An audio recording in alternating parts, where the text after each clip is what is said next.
Ô, Neto, a gente está falando aí de um futuro que vai ser moldado pela IA.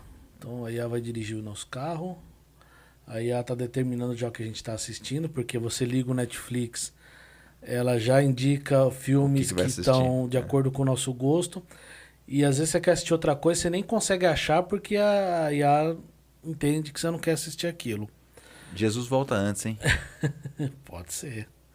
E essas mudanças parecem cada vez mais rápidas. Uhum. Então, assim, na sua visão, olhando para os próximos 5 ou 10 anos, quais serão os maiores impactos da IA e como empresas devem se preparar para isso? Boa. Tem uma metodologia de visualização de futuro desenvolvido pela McKinsey, pela consultoria McKinsey, em que ele fala dos 3 horizontes. Então tem lá o H1, o H2 e o H3. O H1 são melhorias que você implementa num curto espaço de tempo e que não vai mudar tanto assim o seu dia a dia. Então, são os prompts da IA. Vou fazer Sim. uma analogia. Como é que você usa a inteligência generativa de texto no seu dia a dia? Como você comentou, criar um documento, Sim. analisar um texto, coisas assim. Então, isso é um horizonte 1. E tem muita gente que não está fazendo isso ainda. Apesar de ainda estar gratuito, apesar do fácil acesso, é só você se cadastrar lá com e-mail e você tem acesso. Então, Sim. a barreira de entrada, Daniel, no mundo da inteligência artificial é baixo. A gente tem catalogado mais de 30 mil ferramentas com inteligência artificial. Tem um site que é em inglês, thereisanaIforthat.com. Esse é o site.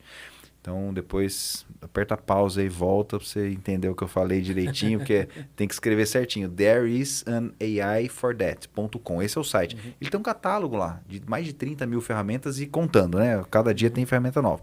Mas ainda no sentido de adquirir público, você precisa, como produtor de IA, colocar alguma coisa gratuita. Daqui a pouco, você não vai ter mais essa opção. Então, eu vou para o H2. O H2 é o médio prazo. Então, aí desses 5 anos que você comentou. Quem está fora, por exemplo, hoje de internet, você já sabe o valor que tem, você vai pagar. Agora, você paga fibra ótica ou você paga um 4G na tua casa? Depende. Se você tem a possibilidade de ter uma fibra ótica, a maioria das pessoas, mesmo o mais simples e leigo, alguém falou para ele, ô tio, fibra ótica é melhor. Ele falou, tá. Ele não sabe por quê, mas ele sabe que fibra ótica é melhor. Então ele vai comprar e vai pagar a fibra ótica, porque ele sabe que a conexão vai ser melhor. Daqui a pouco vai acontecer isso, na minha opinião, com a inteligência artificial. Pô, qual que você usa? É igual o aplicativo de navegação. Ninguém mais tem mapa no porta-luva. Ou poucos têm. Há quem fique torcendo para aquele apagão, né? Não, vai acontecendo um apagão, vai apagar tudo, Armagedon vem, o sol, não tem lá a história do sol com os... vai explodir. O bug do milênio passou. Isso, não, e vai vir ainda, e tem a poeira solar que vai magnetizar tudo ali, vai apagar os discos rígidos e a gente perde tudo. Então, eu diria que depende como é que você trata o seu dia a dia. Você ainda imprime fotos? Eu imprimo algumas que eu acho interessante. Difícil, Eu falo, eu não sei o que vai acontecer, né, tecnicamente. Às vezes a gente imprime. Lá em casa a gente tem um painel que a gente vai imprimindo algumas fotos. Então, não sei. Eu acredito que e aí depende do plano de Deus, se ele não mudar nada, como o dilúvio, tivemos alguns fatos, né, específicos em que altera um pouco a natureza daquilo que a gente está visualizando. Sim. A gente vai estar hiperconectado. Eu não sei se isso vai ser bom. Será que isso é contra o plano de Deus? Será que ele não vai dar acontecer alguma coisa que vai mudar o rumo? Porque existe aquele horizonte que você olha e fala, isso aqui vai acontecer. O carro vai andar, vai ter o trem-bala, etc. Mas não sei, talvez a gente tenha uma catástrofe. Será que a gente está pronto? Tipo o filme lá, Livro de Eli, entre outros, né? Que acontece... por culpa do próprio homem, acontece alguma coisa e a gente vai estar sem essa tecnologia. Então, de novo, quem é você com o smartphone desligado? E a recomendação que eu faço daí para o H3, que é algo que é muito lá na frente, é pensar em cenários em que algo que hoje é vital para você, o que você faria sem esse recurso. Seja ele um tablet, né, ou a internet, ou a própria inteligência artificial. O que você faria sem? Então, é uma forma de pensar o H3, tá? O que vem em 10 anos. Imagina, Daniel, a pergunta que você me fez, 10 anos? Pois é. 10 anos? vamos pensar 10 anos atrás, o que a gente estava fazendo? Então não falava inteligência artificial, Generativa não existia. né? É assim, né? Talvez um estudo ou outro ali, mas aplicações práticas, carro elétrico, não tinha esse boom que está hoje. Então, tem muita coisa em 10 anos e, segundo o Schumpeter, que eu citei no começo, esse tempo, né? Esse período, ele está diminuindo em que a gente tem uma mudança radical na sociedade. Agora, o que é Aliás, é imutável, né? interessante, alguém que tem interesse, né, procurar esse gráfico na internet que acha, né, a distância das inovações tecnológicas, como elas estão sendo encurtadas. Né? Era lá 80 anos, se não me engano, não vou lembrar de cabeça, 80, 90 anos, depois 60, aí vem lá 30, agora a cada 2, 3 anos você tem algo completamente novo.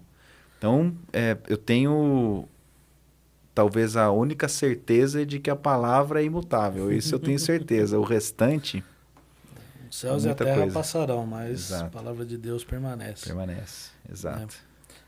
É interessante que a gente tá falando, vendo na minha mente agora, cara, há 20 anos a gente usava internet de escada.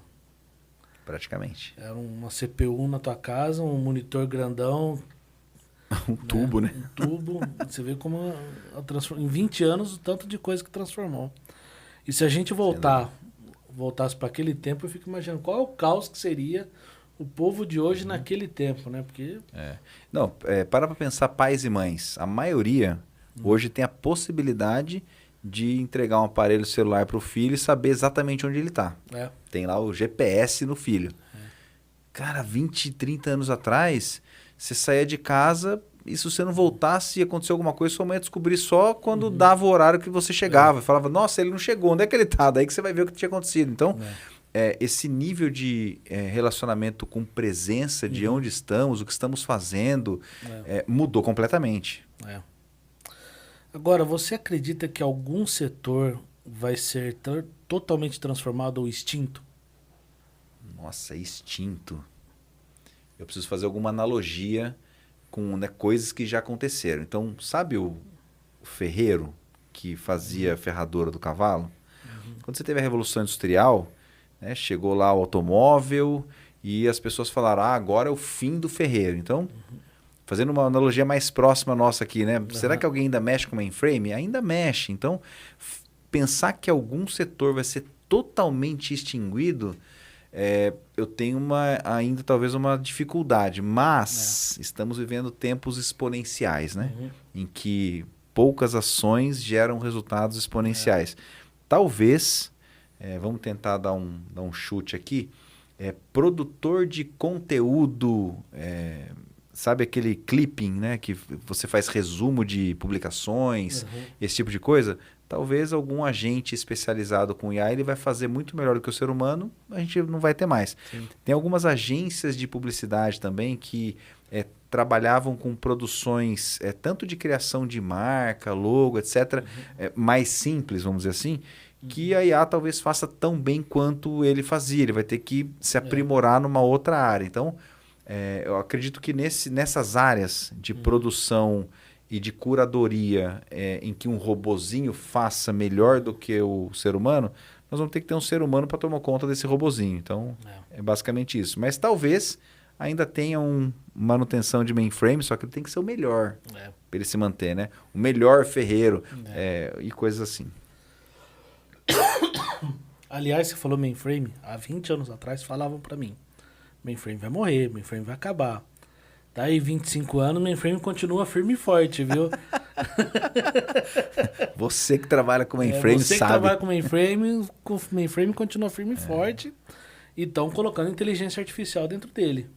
Estão fazendo conversar os dois, né? Integrações. Aliás, estão fazendo conversar e hoje a gente estão implementando mecanismos que antes a gente tinha uma série de pessoas monitorando o sistema, recebendo alertas, fazendo determinação do problema para acionar o suporte. Hoje a inteligência artificial já está recebendo alerta, já detecta o problema, tenta arrumar, se não consegue, liga para o suporte. Isso. Ela trabalha com predição, né? Ou seja, ela já está tirando o emprego do operador e um pouquinho já do suporte. Logo, logo o suporte vai sumir. Muito provavelmente ele vai ser Vai ser o suporte da IA. É um pedacinho né, dele que acaba sobrevivendo. Então, esse é o nosso desafio de entender. De novo, o que eu falei no início.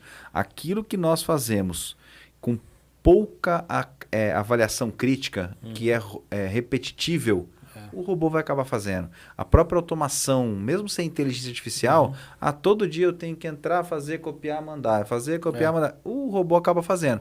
Antigamente era caro para fazer. Hoje está barato. Então as empresas acabam automatizando tudo isso, né? Bom, olhando ainda para os próximos 10 anos,